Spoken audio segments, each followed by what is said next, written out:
여러분, 오늘은 한 편의 특별한 이야기를 들려드리려 합니다.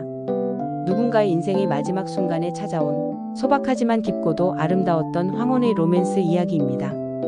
저희 부모님께서는 많이 다투시지도 그렇다고 아주 깨가 쏟아지는 부부도 아닌 그저 평범한 부부셨어요. 그러다 엄마는 아버지보다 먼저 많이 아프시지 않고 그렇다고 아주 갑작스럽게도 아닌 몇 주 힘드셨다 그나마 평온하게 생을 마감하셨죠. 아버지의 로맨스가 시작된 건 사랑하는 어머니를 하늘나라로 떠나보낸 지 꼭 1년이 지난 뒤였습니다. 그때 아버지는 74. 아버진 평소 운동도 하시고 옛날 분치고는 배움도 짧지 않으신 편이라 몸도 마음도 아직은 건강하셨습니다.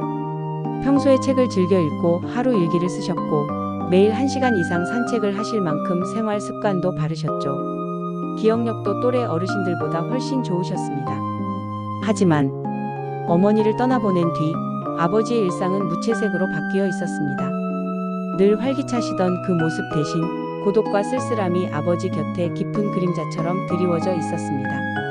그런 아버지를 바라보는 우리 네 남매의 마음은 안쓰럽기 그지없었습니다. 그래서 용기를 내어 말씀드렸습니다. 아버지, 저희 눈치 보지 마시고요. 마음이 맞는 분을 만나셔서 남은 인생 즐겁게 사시면 어떨까요? 그렇게 권해드렸습니다. 사실 저를 제외한 형제들은 모두 외국에서 자리 잡고 있었기에 아버지 곁에는 둘째인 저만 있었습니다. 하지만 저 또한 시부모님과 함께 살다 보니 아버지를 직접 모셔올 상황은 도저히 되지 않았습니다. 특히나 아버지도 혼자 자유롭게 사시기를 원하셨고요. 그러던 어느 날 아버지께서 소일거리 삼아 문화센터에 다니시기 시작하시더니 만나는 분이 있다고 하시더라고요. 솔직히 말하면 저도 반신반의했습니다. 요즘 세상에 돈이나 재산만 밝히는 사람들이 많은데 농촌에서 올라와 한 번듯한 집 한 채 없이 퇴직금도 없는 아버지를 진심으로 좋아해 줄 분이 과연 계실까? 그런데 제 걱정이 무색하게도 그분은 아버지보다 6살 연하의 초등학교 퇴직 교원. 아담한 체구, 수수한 인상. 무엇보다 알뜰하고 마음씨가 곱고 교양 있는 분이라고 하셨어요. 혼자 사는 집도 있으셨고 퇴직금도 있으셔서 아버지께 경제적인 부담도 주지 않을 분이셨습니다. 그렇게 두 분은 자주 만나며 정을 키워갔습니다. 마침내 정식으로 사귀기로 결심했다고 아버지는 기쁜 소식을 전해주셨습니다. 우리 자식들 입장에서는 정말 감사하고 또 다행스러운 일이었죠.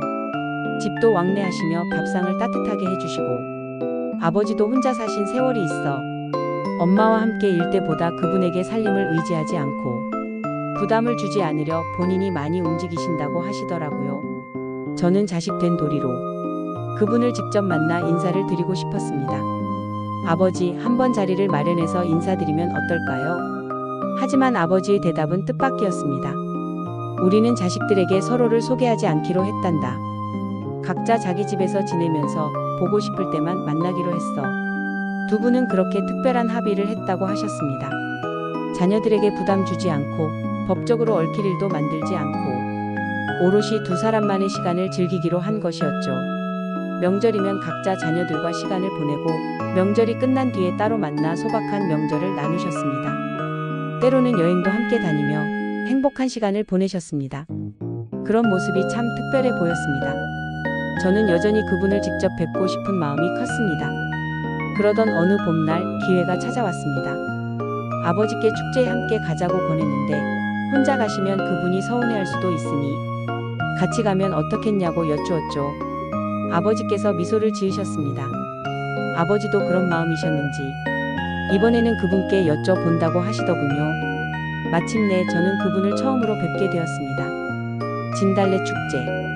붉게 타오르는 진달래꽃 사이에서 두 분은 나란히 걸었습니다. 아버지는 수줍게 그분의 손을 꼭 잡으셨고 진달래를 배경으로 행복한 사진도 찍어드렸습니다. 그날 저는 확신했습니다. 아버지의 황혼의 로맨스가 진심으로 아름답다는 것을요.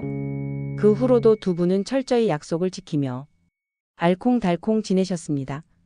자녀들은 그저 뒤에서 묵묵히 축복을 보냈습니다. 그렇게 6년이라는 시간이 흘렀습니다. 그러던 어느 날이었습니다. 갑자기 그분에게서 제게 전화가 왔습니다. 순간 가슴이 쿵 내려앉았습니다. 왠지 불길한 예감이 들었죠. 아버지는 오래전부터 관상동맥이 좋지 않다는 말을 들으셨습니다. 일상생활에는 지장이 없었지만 갑자기 쓰러질 수도 있다는 경고였습니다. 그리고 불행은 예고 없이 찾아왔습니다. 아침까지만 해도 함께 나들이를 약속했던 아버지가 그날 병원 문턱도 밟지 못한 채 갑자기 우리 곁을 떠나고 말았습니다. 그렇게 두 분의 황혼의 로맨스는 6년 만에 막을 내렸습니다.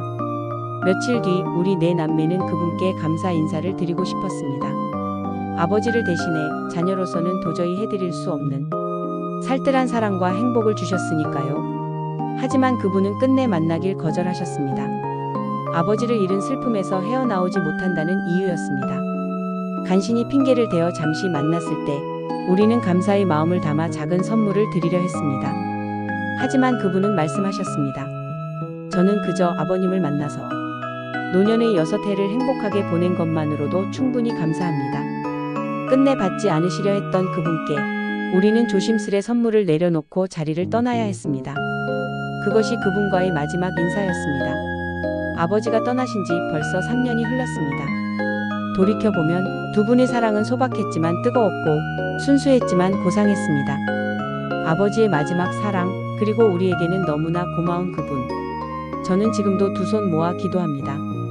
부디 남은 여생도 건강하시기를, 그리고 그 마음에 늘 행복과 즐거움이 가득하기를. 여러분, 지금까지 들려드린 이야기는 2020년 연변여성에 발표된 작품을 바탕으로 한 실제 이야기입니다. 누군가의 삶의 끝자락에서 이토록 소중한 사랑이 피어난다는 것, 그것이 바로 우리 인생이 여전히 아름다운 이유가 아닐까요? 감사합니다.